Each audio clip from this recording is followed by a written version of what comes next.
What is up, everyone? So today is the day that I've been talking about all freaking week, and well, today we are installing my aftermarket cam and crank trigger setup on my RB25 so we can hopefully hear this thing actually run decent for the very first time. So my cam and crank trigger kit just showed up and I am so freaking happy. We went with the RB rebuild kit.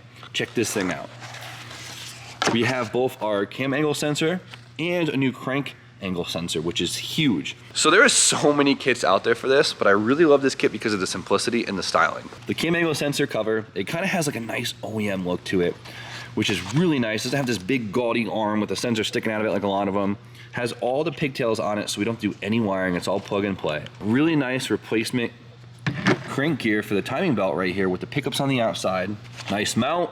Good sensors, and we are good to go. Now, factory, these things only have a cam angle sensor, right? It has two pickups in it, so it kind of works as a cam angle sensor and a crank angle sensor, and it works fine, right? It does the job. There's a lot of kits that just replace that. It's super easy. You want to bolt the factory one, bolt the new one in, put your trigger settings in, vroom, you're good to go. But at the end of the day, you cannot touch the accuracy of a cam and crank sensor working together, right? Because there is some discrepancies between the two. It's a mechanical piece, there's a belt between it, things move around, things get crazy, and you want the stability and timing control of the cam and crank sensor combo, especially having such a sensitive little engine like the RB25. So you want maximum ignition control, and well, this is the way to do it, getting both a cam and crank trigger setup. Even though it is kind of a pain in the ass and a little more expensive, it is totally worth it.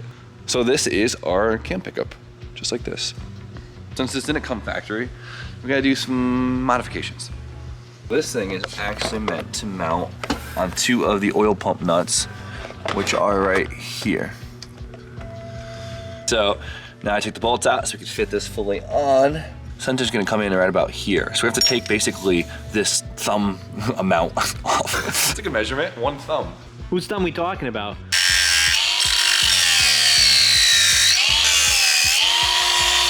So let's bolt everything up real quick and see how it fits. So it looks like we still have to go down just a wee little bit. Just a wee bit.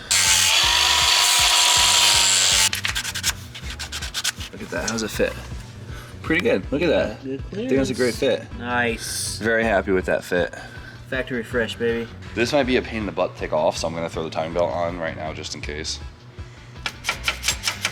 Perfect. Wow, that was way easier. So now we have our new crank gear on and we have our pickup on here, and we're gonna set the tolerance in a little bit, but I wanna do it once we can actually rotate it, so we're gonna leave this off to the side for now. So, super happy I put the belt on first. That was a power move. Don't gotta take it back off. This OEM belt does have timing marks on it, so it's gonna make my life a lot easier. If you don't have it, it's not a big deal. It's marked with the correct timing mark on the belt, and now it is time to install our idler pulley and our tensioner pulley. First, the new tensioner pulley.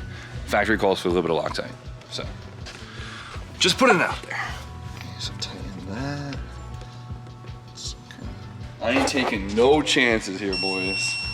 Master Tech Jim over here, torquing his bolts. ASC Look at me. certified. Look at me. Would you believe it? Not me. Not me. And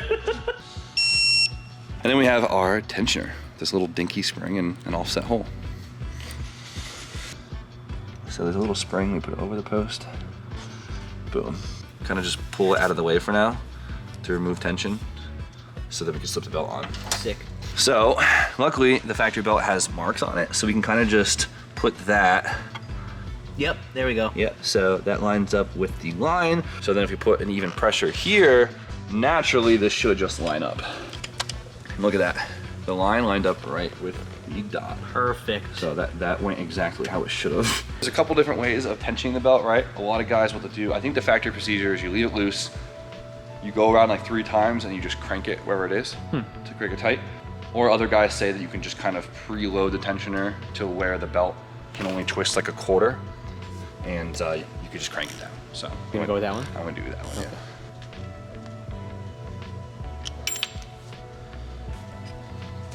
I would say it's pretty good. All right. Yeah. Good job. So now we put the crank pulley bolt in, we rotate the engine a couple times, because if for some reason it was off timed and we were to whack a valve, we're not gonna damage it by just kind of cranking with our hands. But obviously if we started with the starter, it would bend the valve and we'd have a bad time. So yeah, it's just good practice to spin it by hand after. There's no plugs in it, so this should be nice and easy, which is really nice. Let's see. Look at that, not whacking valves. Nice work, me. Let's set the tolerance on our crank sensor. All right, so we got 40 thou on there. Tighten this little lock nut down. Okay, so we have a nice tight 40 thou. Boom, and we're good to go. Sick. Wow. I love how like not in your face it is. It's very sleek, tucked out of the way. Another part that I like about this kit is the original timing cover fits right over it. Cool. So now we got the crank sensor set up, it is time to set up the cam sensor, and this one's super easy. We have our mechanical pickup right here, and then we have our sensor in the casing, which is already set to a predetermined length, so once we're done, we bolt this on and we're good to go. Our mechanical pickup just replaces the spacer on the cam gear, and it's that easy.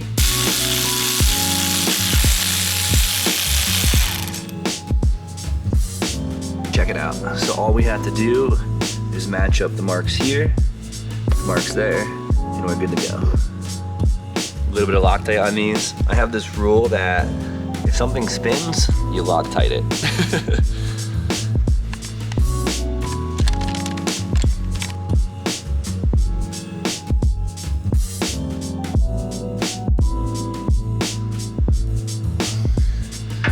Just bolt it on.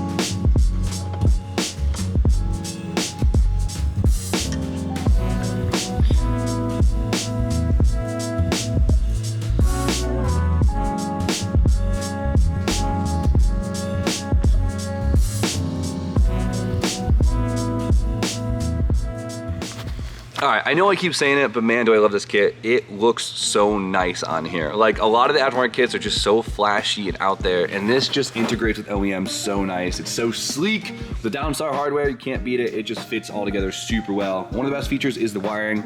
This plugs right into the crank sensor, and then this plugs right into the factory harness, and you're good. That's it. Look, it flows really nice. A lot of kits come with flying leads. You gotta wire in yourself. This is just, boom, one and done. You can't beat that. So now at this point, all we have to do is put the belts, crank pulley on it, and we could go on the computer and get this thing running. I'm gonna time lapse all that because I'm really excited, but there's one piece of information I do have to share, and that is the RB25 crank pulley bolt. Now, a lot of engines, you can kind of get away with just impacting the bolt on, right? We all do it, whatever. We should torque them down, but whatever. The RB25 crank, however, is very sensitive. It's a very sensitive engine. If you over tighten that bolt, it'll distort the nose of the crank and it will snap off. It happens. We saw it happen to Adam's RB25. It happens all the time. It's a mess. You cannot do that. 110 foot-pounds is what I read. It's not that much. That's it. Not a lick more, and we're good to go. So don't ruin your crank on your RB25. So let's get to it.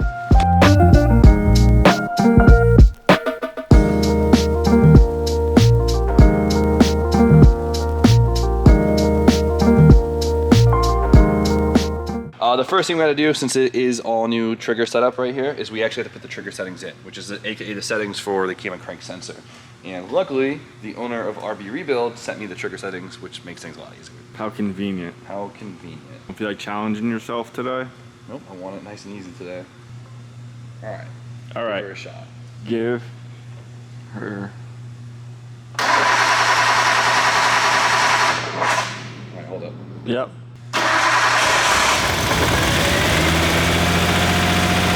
Run it. It's fine. I can kill it. Well, let's run it and let me figure out what cylinder's misfiring, I guess. Okay. Yeah. Ready? Yep.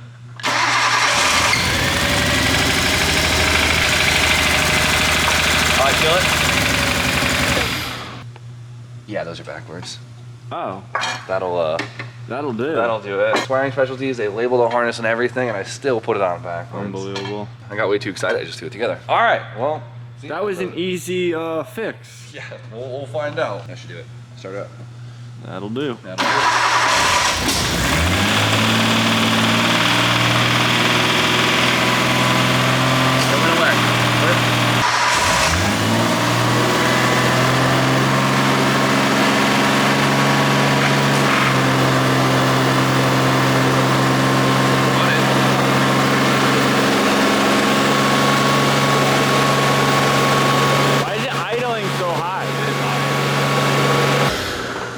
It is idling crazy high. Oh yeah, that's screwed in pretty far. Yeah. All right, so the idle screw's screwed in pretty damn far, so let's screw that out and hope that's the high idle. I'm just not feeling lucky today, you know? You just have those days you just don't feel lucky. Like, I won't even, if you gave me a scratch-off ticket, You're throwing away. I'd save it for tomorrow. Oh great, my PC ran into a problem and needs to restart. We're collecting some error info. I love that. See, it's Sad not face. my day, Donnie. What the hell is going What's on? going on?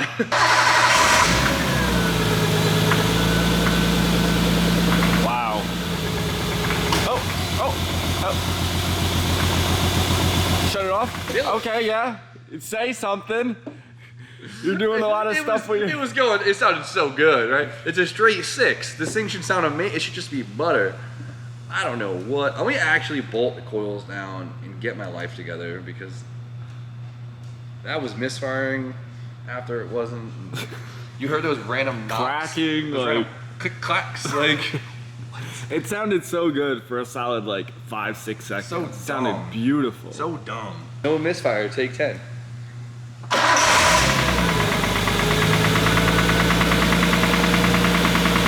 No way. Oh, the AC kicked on for some reason. What is that noise?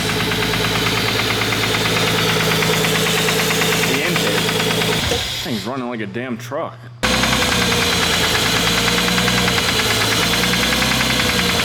Yeah, probably don't. The injector seals are leaking back here. That makes sense. Makes sense. So the injectors are actually leaking, and honestly, before we try to start this thing, we probably should have did a boost leak test or a vacuum test to see if anything was leaking. This intake is kind of set up for top feed and side feed, so it's not like the best fit for either or. The fuel rail spaces I made, I had to put a little bit more of an angle in them to make the injector seal because the injector was like at a weird angle. Whatever. It's something stupid, but they're sealed now, and it should run a lot better. So you want to start her up? Because obviously this would have a huge effect right into the runner. So let's see it. Yeah, that's awesome. So it's idling normally finally. It sounds really good, but it kind of sounds like the timing belt's a little too tight, doesn't it?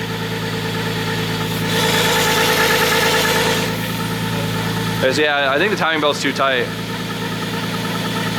I kill it? Was it pretty tight? I don't know. I don't think I put it that tight. I probably put it too tight. I just probably put it too tight. Doesn't take much, does it? Maybe it'll just stretch out over time. Yeah, right. I don't think. A little bit, no?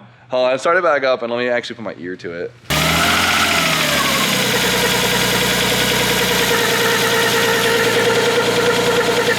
I can't tell if that noise is the belt or not, but Either rock it out or pop it off. rock it out or pop it off, he says. Let me run this thing without the timing cover on it and see if we can get a better idea from there. All right, so the belt actually isn't too tight. You could like visibly feel it and see it, but something's causing it to actually walk off the end of the pulley. It should be more centered, and as you can see, it's actually starting to chew on the belt just a little bit on the edges. So something is wrong down there, which means I have to pull all of this back apart, which kind of sucks. I knew it was one of those days, Donnie. It's one of those days. Knew it. Every bird has its day. You love that saying, don't you? Is what they say. So I got it all apart, and the only thing I could really guess is the fact that the belt is just tensioned too much. I loosened the tensioner, and the belt seemed like it wanted to kick back a little bit, which is good to see. I did not think it was a kit at all, to be honest. I just was hoping I was like missing a washer or something, because I mean the whole thing's spaced out. But I talked to Rich from RB Rebuilds, the owner of the company of the trigger kit, and he said he's never seen that before. We're just gonna follow the factory procedures this time and go from there. All right, so the factory procedure is basically you leave the idler pulley loose, so the spring is kind of just putting a little bit of tension on the belt itself. I mean, there's a little bit of tension just from it being so new and kind of being shoved in there. So we had to pull all the spark plugs out so the engine doesn't build compression, so it has like a steady amount of pressure on it. What we're gonna do is we're gonna crank the engine over 3 times, it says. Now the only thing that's bothering me right now is the fact that the belt actually isn't going any farther back. It's actually coming off. Okay, so maybe it wasn't over tensioned. Yeah, look at it. It's like coming off more. Many hours later. So I've redone all of this like 30 times in the last hour, and one of the idler pulleys, either the tensioner or the idler itself, has to be like just sitting crooked, right? Because that's what's guiding the belt. So if it's guiding it at an angle, it's gonna either walk in or walk it out, right? Check it out. It's pretty. Sort of bent. It's sort of bent. Not that bad though. It's runnable bent. So I put all the old stuff back on just to see, and it was like worse with the old stuff. So it's a little. Just put it together and rev it to 9,000. Yeah, it'll straighten itself out. I like that. So this is the stud for the idler pulley, and I'm hoping this thing's bent. The bolt wasn't really bent for the tensioner, so hopefully this one's bent so we can like get some closure to this. Oh my god. I wouldn't say it's bent though.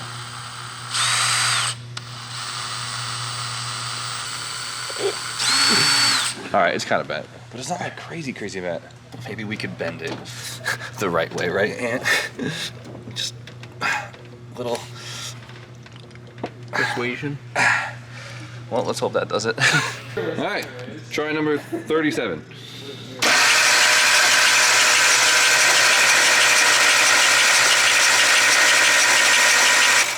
Yep, still sitting right on the edge. I say you run it for at least a day. But if I chew the belt up and it breaks, then I've trashed my motor, so. Yeah, 100%. I mean, at this point, I do kind of wonder if it's like a bad belt or just the belt's distorted. Belt. You know, if it's stretched on the outer edge and the inner edge, it'll naturally walk itself one way, regardless of what the mechanics are. So maybe the belt got stretched, or maybe it's a bad belt. I changed everything else 3 times, so. So the only thing we can notice that looks strange is, watch, Ant, crank this for us. We could square it up.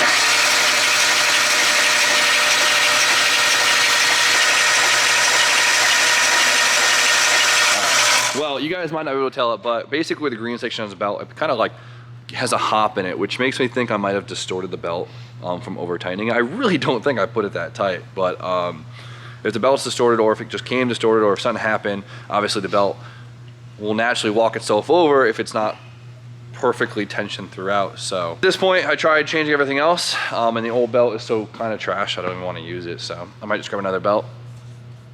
HKS, yeah, give me an HKS belt, Donnie, and try that, because I've tried everything else. The pulley seems straight, the stud and the bolt seem straight enough, the base is fine, everything's square, so. Damn. So we did have a couple victories today, right? The cam and crank trigger kit worked amazing. As you heard, we did get it to run really awesome. It sounded awesome. The pickup signals were super clean. The RB loved it. We did find a couple more issues once we started it though. Since we finally got to run correctly, we finally got to go to the shakedown process. The injector seals weren't fully sealing. I notched the spacers, bolted it back up, sealed, idled great. I'm gonna cross my fingers and hope it's the belt. I think it's just stretched awkwardly or just something, I don't know, but I'm gonna call it and say it is the belt, because like I said a million times, the stud and the bolt seem straight enough. They have such a big base on the idler pulley themselves that they should be able to straighten themselves out. And yeah, so I'm gonna stop talking. Tommy does have an extra belt, which is fantastic, so I'm gonna go grab that tomorrow, throw it back on, and hopefully everything is good. Because right now, obviously I can't run it like that, because it will eventually kind of walk and chew itself some more. And if I break the belt, there goes the engine, and it's not worth it. But once we solve this issue, everything should be good to go. So we're gonna end it here because I'm super tired. But huge shout out to RB Rebuilds for hitting me up and getting me in with this kit. I really like the kit. I've seen a lot of the RB cam and crank trigger kits, and this is by far my favorite. So I'm gonna end it there. I've had enough for today. So you guys know the deal. Like, comment, subscribe. Stay tuned for more content. We'll see you guys probably tomorrow.